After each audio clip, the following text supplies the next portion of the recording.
Hey guys, welcome back to my channel. I'm Sarah Louise and wow, my channel's going crazy. I can't even keep up with the comments. I've had this channel for a while and I've never felt like I can't keep up with hearting people's comments and responding, but I can't. I've actually lost control of it now and it's not even that big. So I can totally see how when channels get crazy that they just can't possibly keep up anymore. But I did see my first label in one of the comments. It wasn't really directed to me, but it was like a general label. And it just reminded me that I want to jump on and talk about labels. I mean, I know we've probably hammered the point of this. I'm sure I've talked about this before. I've certainly talked about it a lot day to day. But these silly labels, do you know what? People are actually making a mockery out of all the things that they're labeling as well. I actually have a video that's waiting to go online about narcissism. And it's my little cat, Lilith. Lilith, like the first woman before Adam, if anyone hasn't seen. And there's a lot of new people joined. So people are, going crazy with labels. So I joined this narcissist recovery group just because I was really interested in seeing if they had similar opinions or if anything was being talked about that I saw around narcissism. I'll put a whole video on that anyway. But I kind of just joined out of interest.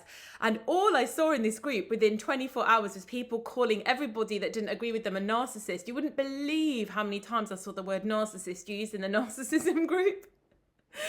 Literally within 24 hours, I kid you not, the amount of people that actually got called a narcissist just because they didn't like wholeheartedly agree with the comment and maybe said, oh, you need to stop cooking for this guy, or basically gave the person some advice to strengthen up and have more boundaries or whatever and not to be such a walkover. Those people that said that all got called either victim shamers or narcissists. And this leads on to my point really well. Lilith, be quiet. That we have kind of entered a really, really weird zone in the world at the moment, right? Where everybody wants to be a victim and everybody wants to label and shame everybody that doesn't allow them to be a victim. And it's sort of like a virus right now. To win an argument now, people just come at it with the lowest hanging fruit. Oh, you're a sexist, misogynist, racist, blah, blah, blah, blah, blah, blah. And that's all designed to make the person go, oh my God, how embarrassing, how shameful that I've been called one of these labels. Like I must immediately agree with this person so I don't look like a terrible, horrible person. And I'm thankful that finally we're getting to the point where people are sick of it and they're like, I don't care. All the power's gone out of these labels and we now just kind of laugh at them. And when someone uses a label, I actually just assume the person's over exaggerating now. It is a bit sad for the real cases because, you know, although is there? You know, I often think, do we get anywhere by actually labeling people? So there are people at a particularly far end of a spectrum, right? But do we get anywhere by labeling them? Or does that actually separate them further from communication? And being able to talk around the topic. Like once we've labeled somebody, you've created a barrier, right? You've created you there, I'm this, like I'm this angel, this great person over here, and you're this awful, insert whatever label you want. And discussion is gone, it's off the table. I don't know why I'm getting these like light flares from the ceiling lights. And all discussion, it's off the table and you've just been put into your little boxes. And it's kind of the same with left and right. I mean, as we can see, the political compass has swung so far. Now it's just an insult, you know, of your far right. I mean, I've been called far right a few times. And when I do the political test, the official political test, I come out as slightly left-leaning libertarian in my views. Yet to some people, I'm considered now far right because of, I don't know, because I prefer Trump. I would have wanted Trump to get in because I don't believe in illegal immigration. Because what are the other far right ones? I can't think now, but there's because I think that, you know, men shouldn't just be able to identify as a woman and use the restrooms, or they shouldn't be able to play in women's sports. That also makes me far right. You know, it's so extreme. There's no nuance. There's no middle ground. I'm actually quite a sort of libertarian. So I'm not against all these things. I'm not against trans people. You know, I'm cool as long as it doesn't impede on everybody else's rights. And the problem with these minorities these days is it's like, oh well, our rights must be met. We don't give a shit about anybody else's. And it's just become this war and this battle. And actually, the way, if we didn't label initially and we didn't immediately just label people who we disagree with, then we could have a discussion and say, oh, well, these are my rights and these are my rights. And is there a way that we can find a way to compromise and have all of our rights met? But we don't really want to do that anymore. We're just obsessed with being so polarized and extreme. And in my opinion, the labeling is a big part of that. Now, labels aren't always bad. Labels can be great. They can help you find your tribe. So if I say I'm a vegan, people know what to feed me. They're only bad when they're used as a separation. And we've all been guilty. Who hasn't labeled someone at some point a sheep or far left, or we all label. It's quite difficult not to, but I do think, you know, and sometimes you don't know what else to do other than to give it a label. But at some point we do have to try and move away from that if we want to find some kind of harmony and understanding between one another. And I think another thing that got me onto this video was the kind of whole generational thing as well. This really winds me up. I never, ever, ever use my gen whatever. I don't even really know what it is. I did look it up at some point and now I can't remember.